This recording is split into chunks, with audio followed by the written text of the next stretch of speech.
8 முழமா 16 முழம் சேலையை கட்டி 16 முழம், ஆமா. 16 முழம் சேலையை கட்டி என்ன பார்த்தா ஆத்தா தெருவில் நடந்து வந்தா அம்பாலே நடந்து வந்தது மாதிரி இருக்கும். ஆமா இருக்கு. இன்னைக்கு நம்ம ஆளுக சுடிதார்னு ஒன்ன போட்டுக்கிட்டு அதுக்கு ஷாலும் போடாம ஒன்னும் போடாம 1 அடிக்கு செருப்பு ஒன்ன போட்டுக்கிட்டு டிக்கி அப்படி ஏத்தி விட்டுக்கிட்டு தெருவுல நடந்து வந்தா நீங்க ஊர் அதத்தான் பாப்பிய.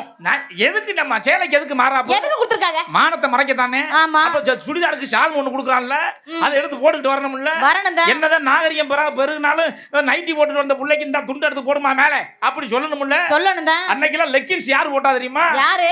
இப்ப வள்ளிதேவ நாடகத்துல ராஜபாட்டு வருவாரு. ஒரு லெக்கின்ஸ் ஒண்ணு போட்டுக்கிட்டு மேல புலித்தோல் மாதிரி ஒண்ணு போட்டுக்கிட்டு அந்த காலத்துல லெக்கின்ஸ் போட்டது ராஜபாட்டு தான்.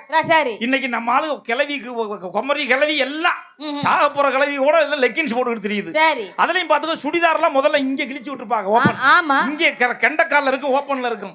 இப்ப இங்கே கிழிச்சிடுறாங்க. இங்கே கிழிச்சு பாதி டிக்கி வெளியில தெரியுது. ஐயோ அதத்தான் இந்த லெக்கின்ஸ் போடுறாங்களே எத்தனை கலர் வந்திருக்கு. எத்தனை கலர்? தோல் கால் என்ன கலர்ல இருக்கோ அதே கலர்ல லெக்கின்ஸ் எடுத்து போடுறான். ஆமா. எந்த காலா அது என்ன வேற என்னன்னு தெரியல. அந்த கொடுமையா இருக்கு. கொடுமைதான். நாகரிகம் பெருகட்டு. நம்ம பண்பாடுன்னு ஒண்ணு இருக்கா இல்லையா? என்னது அது? பண்பாடுதான். நம்ம தமிழ்ல பண்பாடுன்னு ஒண்ணு இருக்குல்ல. நிறைய இருக்குல்ல. அன்னைக்கு என்ன பத்த ஆத்தா மாரு 16 உள்ள பத்துச்சு. சரி. எந்த ஆஸ்பத்திரியும் கிடையாது, ஸ்கேன் கிடையாது, எக்ஸ்ரே கிடையாது, எதுவும் கிடையாது. எதுவுமே கிடையாது. வீட்டுக்கு வீடு ஒரு கிளவி இருக்கும்.